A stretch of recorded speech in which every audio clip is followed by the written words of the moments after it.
All right, I think I am recording.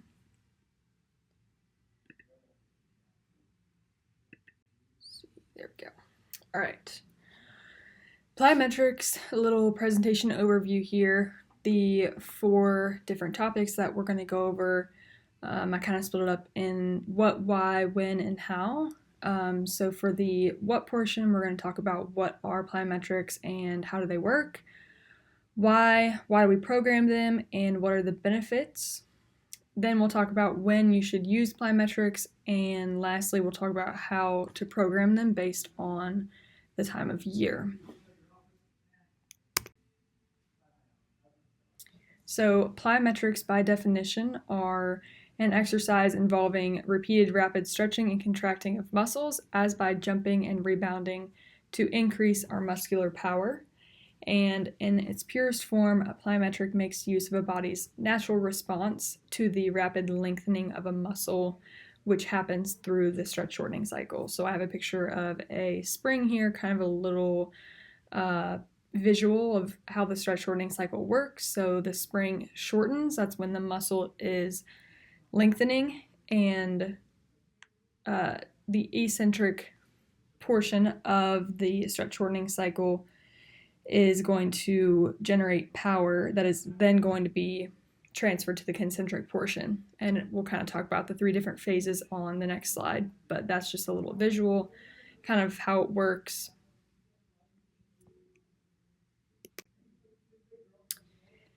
So what is the stretch shortening cycle? By definition, it's when a muscle or a tendon are rapidly stretched. The nervous system is going to respond by recruiting a larger portion of muscle fiber to produce a greater force in an effort to reverse the direction of movement. And the way this happens, like I was talking about on the previous slide, is through 3 different phases. So the first phase, like I said, is the eccentric portion.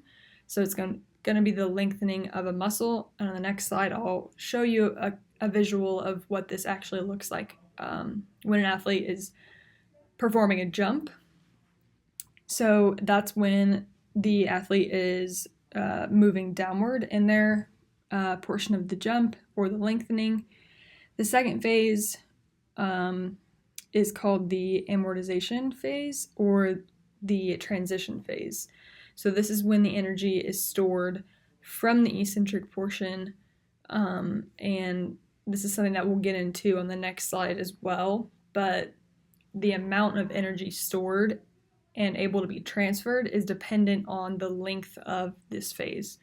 So the shorter this phase, the more force you're going to be able to produce, and the longer this phase, the more energy is going to dissipate.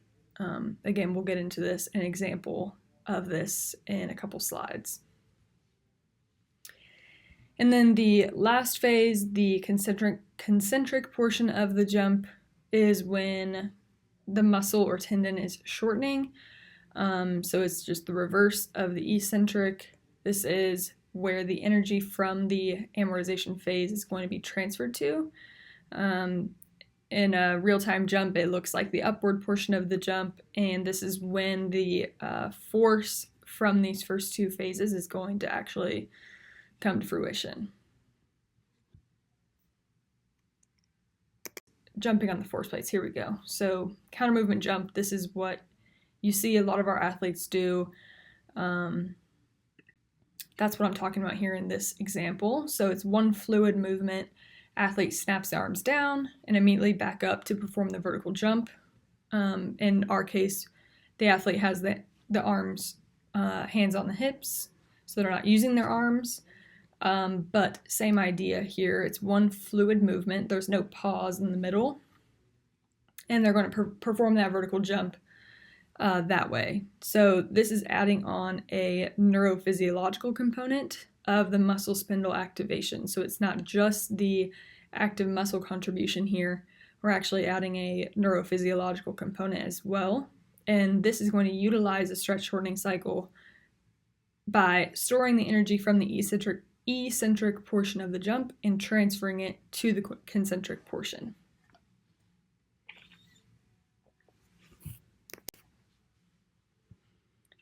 All right, next we'll move on to why. why we use plyometrics. I split this up into 3 different little categories here, an overview of what we'll be talking about in this Y portion. So the first one is going to be for biomechanical efficiency. We'll get into that on the next slide. Athletic performance, and lastly, a really important key piece here, injury prevention. On the landing mechanics, like how efficiently, how well are we able to absorb the force of landing, absorb it well and absorb it quickly enough to transfer it back to that concentric portion again. Going back to this ground contact time. If an athlete's not able to absorb force well, that middle transition phase is most likely going to be longer, or this is going to lead to potential injury. And then lastly here, just for this athletic performance, basic strength adaptations. You'll see a lot more strength adaptations in novice athletes or new athletes, just a quicker rate of strength adaptations than some of your more advanced senior athletes, but this is still a key contributor here. All right, moving on to our last section of the why we use plyometrics. Okay, so for injury prevention. So this is a little analogy that I saw that I thought was somewhat relatable. So efficient software powers the hardware. So we want to think for the software, the neuromuscular system, and then the hardware, just the athlete, the muscular system, everything that is actually being used to perform plyometrics. So like we kind of went over before, explosive movements like an Olympic lift, like a plyometric, are going to require maximal recruitment of available muscle fibers. So this is going to be a very fatiguing exercise. Olympic lifting. I'm not sure if I said Olympic sports earlier, but Olympic lifting and plyometrics are fatiguing exercises. So fatigue from sport or other external factors are going to will impact the CNS, or the central nervous system, and an athlete's ability to produce force. We want to pay attention to these things. And a way that we do this is implementing drop jumps on the force plates, or the counter movement jump that you see the athletes do here. And it serves as a means of measuring both central and peripheral fatigue.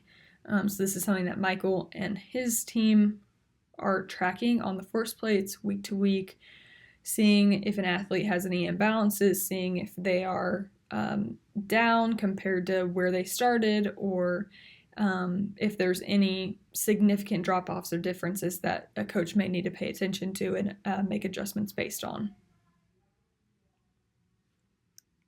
Continuing on here. So injury prevention. Plyometrics are an effective tool in correcting neuromuscular deficits and preventing injuries. So, like we were talking about before, this can be used to assess areas that may predispose athletes to injury. Examples of this are going to be faulty movement patterns, muscular imbalances, strength deficits, and core control. So a lot of these we can kind of see on the force plates like I was talking about before. The muscular imbalances, that's something that I know the force plates are able to tell, right versus left, if an athlete has any significant differences that we need to pay attention to and address. Strength deficits, core control, how this also plays into the athlete's ability to absorb force and how are they landing? Are they able to use their core to land safely?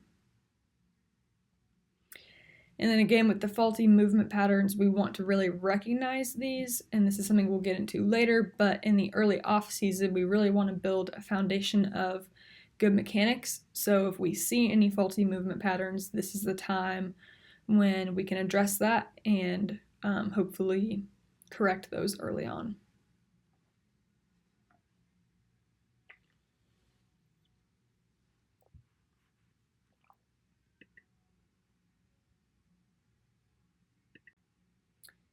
All right, moving on to the when portion of the presentation. So when should we use plyometrics? The answer is always. The only thing that we really need to think about is what is the time of year, what is the focus of that time of year, and how can we adjust our volume, how can we adjust our intensity to really get the most out of what we want the focus to be. So in the early off season here, we really want to focus on building the foundation, reestablishing a basis of good mechanics in an athlete's body positioning, takeoff and landing mechanics. We really want to emphasize low intensity, long ground contact times, and we're going to prepare the body for the demands of higher intensity, shorter ground contact times, which are going to show up in the late off season, preseason, and then end goal here, preparing the athlete for the demands of their sport. So an example of this is going to be snap downs, when an athlete is just snapping their arms down, seeing if they're in a good position to take off. This is an example of one where we can see if an athlete is in a good position, hopefully correct it if they're in a bad position or a not safe position. The vertical jump, same thing, just the snap down plus the jump. It's an easy way to see if there's anything that the athlete might be doing wrong, landing on their toes, landing on their heels, taking off on one leg more than the other. This is the time where we can recognize that and really build the foundation. And then a depth drop. So that's going to be from an elevated surface, and athletes just stepping off and landing in that snap down position. So again, how are they absorbing force? Are they in a good body position? Anything that is concerning, again, we want to correct in this time of year. Moving on to the late off season. So as the off season is progressing and a good base has been established from that early off season, we want volume and intensity to increase a little bit while the practice demands might be lower. So we want to think shorter ground contact time and more intensive on our plyometrics. Examples of this: depth jumps. So instead of just the depth drop, we're going to actually react out of it quickly and jump. Reactive hurdle hops, so quick off the ground, short ground contact time like we're saying here. Loaded jumps, so again, making it more intense of a jump. We're going to load some of these more basic jumps up. And then sprinting. This is a big one here. This is the ultimate plyometric, and this is something that I read that said sprinting produces forces 3 to 6 times body weight. So that's pretty significant, and there's no other plyometric that comes close to improving elasticity and power than sprinting. Again, we want sprinting to be a progression. We don't want to just come out week one and put them in a situation where they're doing 100% sprints. We want to progress safely, we want to progress smart, and progress as the off season is going on.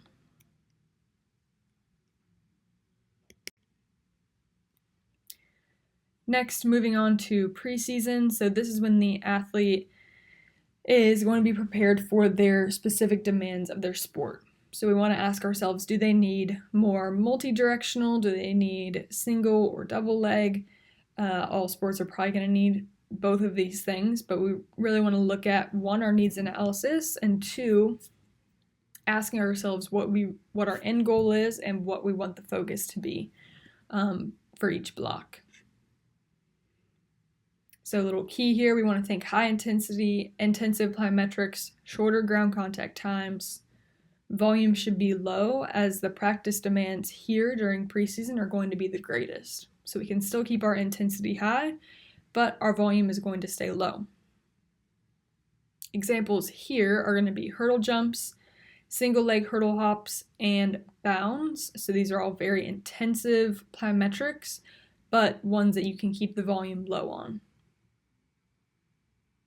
Another one that I didn't add in here, Olympic lifts. So this is a good time. You can add in some explosive Olympic lifts and again keep the volume low, but intensity and intent behind the exercise is going to be really high.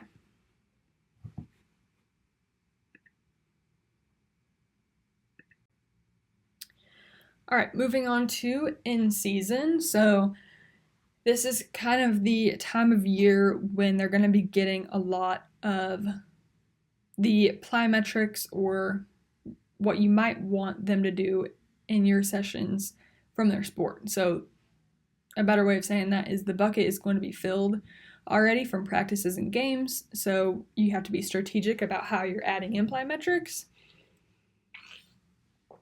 So I have here extensive plyometrics, or those lower level plyometrics can be used in warm-ups. You can keep your high level plyometrics to a minimum, as that bucket again is going to be filled in practices and games. You can still keep your Olympic lifts in.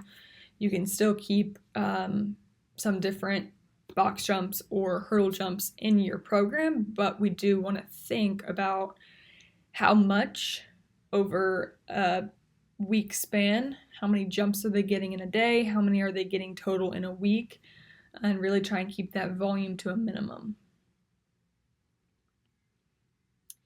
Little point here, the plyometrics can be used to prime the neuromuscular system in season at least 6 hours before competition. So this is something that an athlete can do before they play. If they're coming in, you can do higher level intense plyometrics before competition to kind of prime that neuromuscular system for what they're about to experience in their competition. And then going back to the counter movement jump, tracking and testing, vertical jump, this can be tested in season to monitor the athlete's overall fatigue level or readiness. Again, things that our sports science team keeps track of week to week, which is really nice.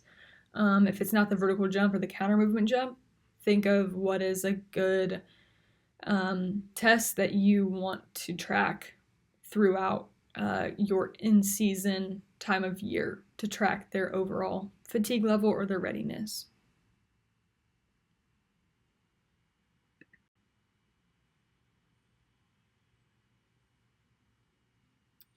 All right, moving on to how. So how do we implement plyometrics? So a little overview here. Again, arguably the most important point, we want to build the foundation before anything else. We want to establish a basis of efficient mechanics with basic level or rudimentary plyometrics with our new athletes or at the beginning of the off season always. And then 3 little points here that I have to keep in mind whenever you're programming plyometrics or Olympic lifts with your teams. Simple to complex, general to specific, low intensity to high intensity, or if we're speaking in plyometric terms here, extensive to intensive.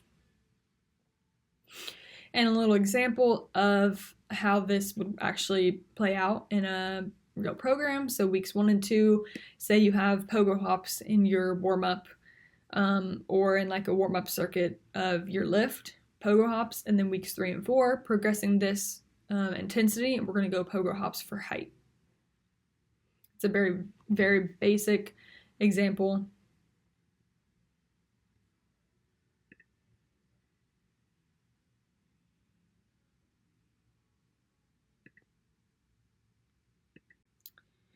All right, next, programming variables to keep in mind whenever you're programming. So, of course, volume and intensity, those are big ones here. Volume is the overall amount of work or the number of repetitions being performed, how many sets are being performed. This is something you can manipulate. Again, like we were talking about, based on the time of year, how much volume does the athlete actually need from you? Intensity or the difficulty of the plyometric being performed. Is the athlete loaded by an external source? Examples of that being a weighted vest or dumbbells. So intensity is, again, the difficulty of the plyometric. Frequency, how often are we performing plyometrics in a cycle, or in a week, how often are we doing it? How in season, how often are we doing it? Depending on the time of year, we want to ask ourselves, how frequently are we adding in plyometrics?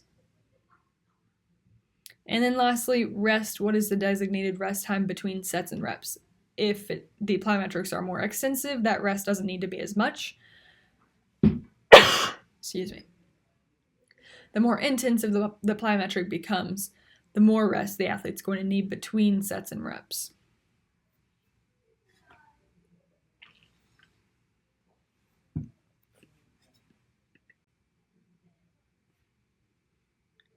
All right, types of plyometrics. We have jumps, hops, and bounds. This is something that I didn't know whenever I was first starting out, that there are different kinds of jumps and plyometrics.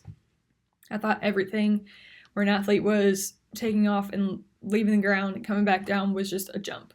But there are different kinds here. So an athlete takes off on a single or double leg but lands on two, that's going to be a jump. And then two different categories that I have here, the depth drop, like we talked about earlier, an athlete is going to start on the box, step off, and land in that quarter squat or that snap down position. That's going to be that depth drop. And then a depth jump, an athlete is starting on a box, steps off, and lands with minimal knee bend, and they're going to perform a vertical jump off of that. So quick off the ground. Same thing as a depth drop, but not sticking it. They're quick off the ground and jumping up. All right, next, the hop. The athlete is going to take off on a single leg and land on the same leg. And then a bound, athlete takes off on a single leg and lands on the opposite leg.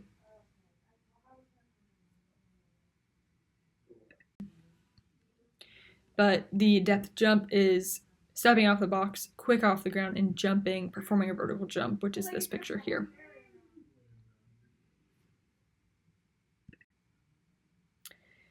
Next, an example of the hop, taking off on this right leg here and landing on the same leg.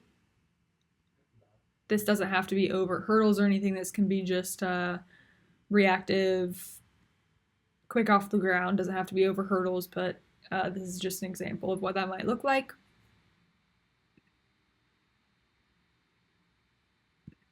And then lastly, bounding. This is an example of what bounding may look like. So taking off on one leg and landing on the opposite leg. Again, bounding is pretty reactive, quick on the ground. A lot of times you'll see track athletes perform this.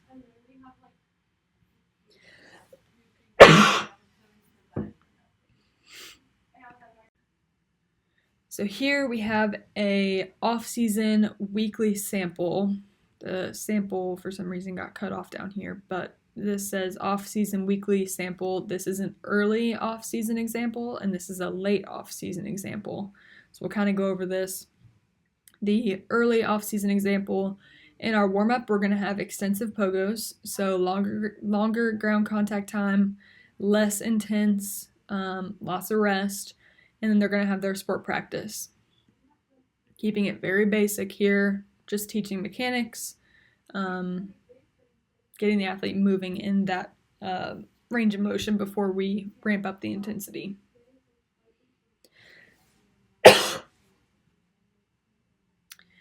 Tuesday, early in the week, we want this high CNS lift. We can add in some depth drops, just the drop.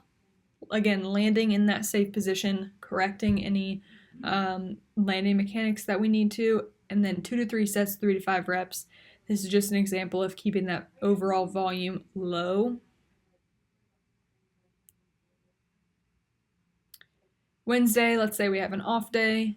Thursday, we have, again, the pogo extensive series in our warm-up, keeping these sets and reps relatively low, but still getting the athlete good reps and letting them practice good, safe mechanics in these very basic plyometrics.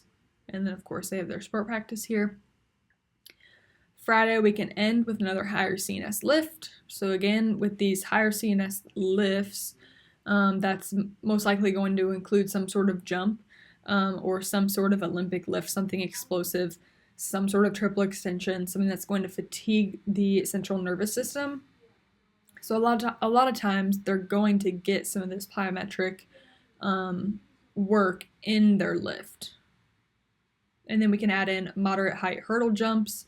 So moving on from just the super low hurdles, we can go moderate height, but we're going to jump and stick. So it's not going to be reactive. It's still going to be extensive.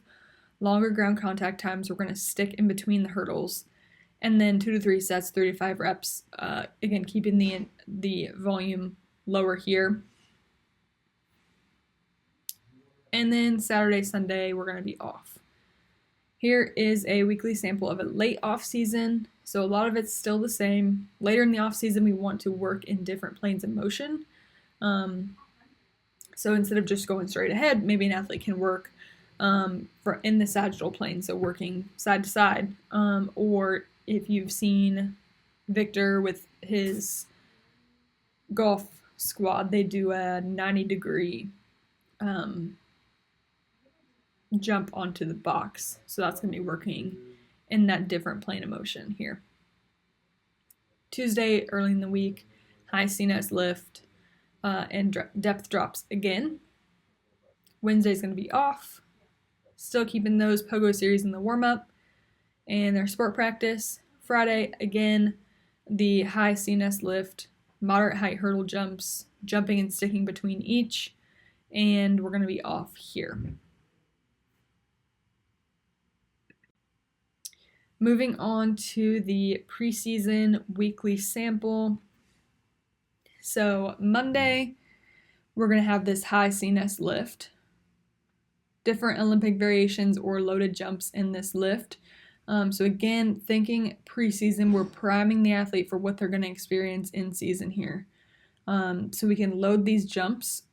We can work our Olympic variations. We want the intensity to be high. We want the intent to be there, but our volume is going to stay low.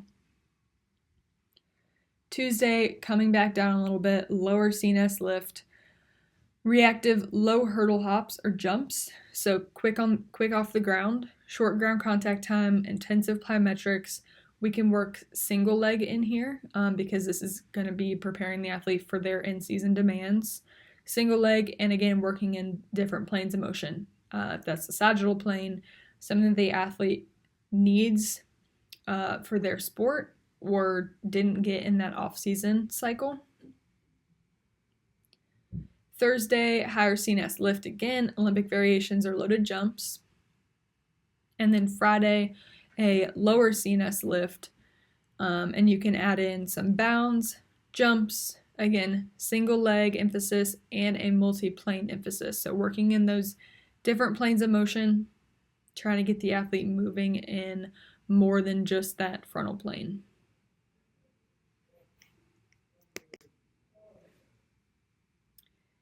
All right, and lastly here, in-season weekly sample. So Monday, it depends on what sport you're working, but a lot of times the team will have off. We have our 2 game days in here, so a lot of times most teams are going to play 2 games a week, unless obviously you're football. Tuesday, we're going to have our higher CNS lift early in the week, and we have our low CNS lift later in the week. This is going to be after game day and before another game day. So going back to Tuesday, higher CNS lift, we can load our jumps up, 2 to 4 sets, 2 to 3 reps. Low volume, high intensity, we can load our jumps, we can add Olympic variations in here, but we want to keep the intent high, overall volume low. Wednesday, extensive pogos, jumps, hops in your warm-up. 1 to 2 sets, just keeping the athlete moving there. Nothing super intense, keeping it really light. Thursday, game day.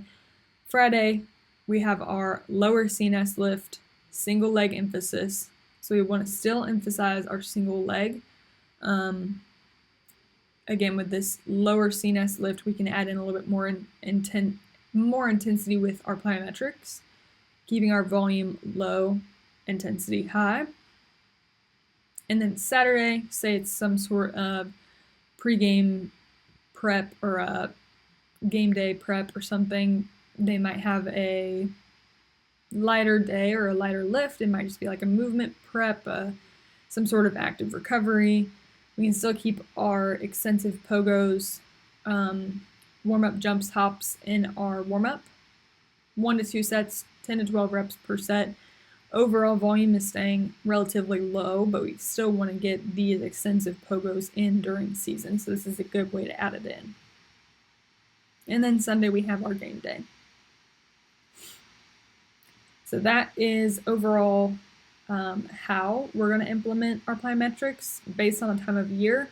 Again, you want plyometrics at every point in the year. The only thing you really have to consider and be really strategic about is what is the focus, what time of year is it, how much volume do they need from me, how much are they getting from their sport, what buckets need filled that they might not be getting from their sport practice, and then really manipulate those variables based on what time of year it is into your program. And there are several ways you can do that, again, like we talked about in our weekly samples here. All right, and that is all I had. I'm not sure if the assignment is going to be the same depending on whoever is watching this, but if you have any questions or comments or anything, just feel free to reach out to me or Victor or anyone on staff. I know a lot of different coaches program plyometrics or Olympic lifts or anything of the sort differently, so feel free to ask questions. And yep, that is all I had. So thank you guys, I appreciate it.